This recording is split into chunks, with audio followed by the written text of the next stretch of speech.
Hey everyone, so I'm going to do a look today using the Naked palette. I've had so many requests to do a look with the Naked palette and I never actually had it until recently. I got it for my birthday off my friend Laura.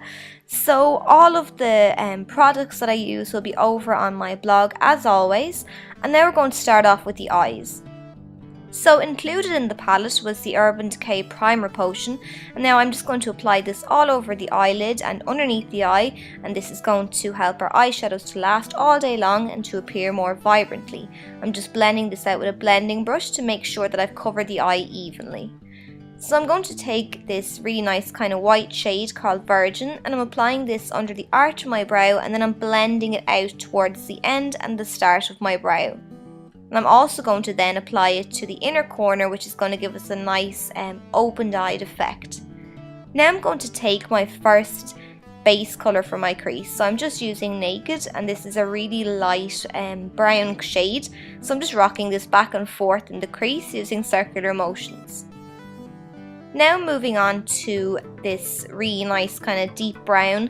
It's called Dark Horse. So as you can see, I'm patting the colour onto the lid. I'm not using sweeping motions, as this is going to give us a lot of fallout down onto the cheeks. And I've already applied my foundation, so I want to avoid any mess. So now I'm going to create my shape. Now as always, I'm going to opt for the more elongated shape. So I'm pulling the colour upwards and outwards towards the end of my brow bone.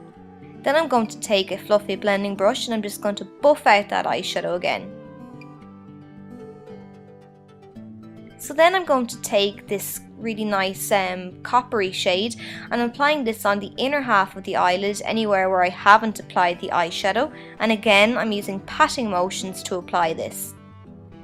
Then I'm going to go in with a more kind of a goldeny shade, and I'm just applying this straight on top of the eyeshadow I just applied. I just kind of like this mix of colour, it's really nice.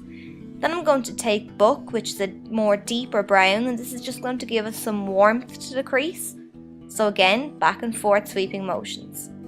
Then I'm going to take an even darker colour again, and I'm applying this in the most hollow part of my crease. This is going to give us some depth and dimension to the eye makeup look. So for a liner, I'm taking Creep. This is just the shadow in the palette. I'm not using a gel or anything on my top lash line. I want it soft and smoky, so I'm just making sure to apply this relatively closely to the lash line. Now again, I'm just using that black eyeshadow in the crease in the outer corner, and I'm just smoking it upwards and outwards to give us a bit of depth. Now a good trick for underneath the lower lash line is to look up into a mirror. I find this the easiest way to smoke eyeshadow along my lower lash line. And then I'm going to take a black eyeliner and I'm using this to line my waterline. To finish off the eyes, I'm going to take my favourite mascara and apply this to my top and bottom lashes, and that's going to finish off the eye makeup look. So here's just a quick look at the eyes, and then we're going to move on to the face.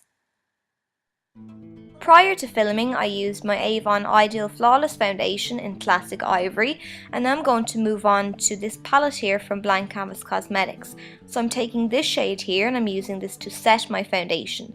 So you want to use patting motions to really lock in that foundation. If you've spent a lot of time blending out your foundation, you don't want to move it, so you need to pat it to lock in the foundation. Then I'm taking this bronzer here and I'm applying it to my cheekbones, the most hollow part of my cheekbones. Now it looks really weird, but I kind of bite on my cheeks and that helps me define my cheekbones. So as you can see, we have a nice defined cheekbone now. And then I'm going to highlight.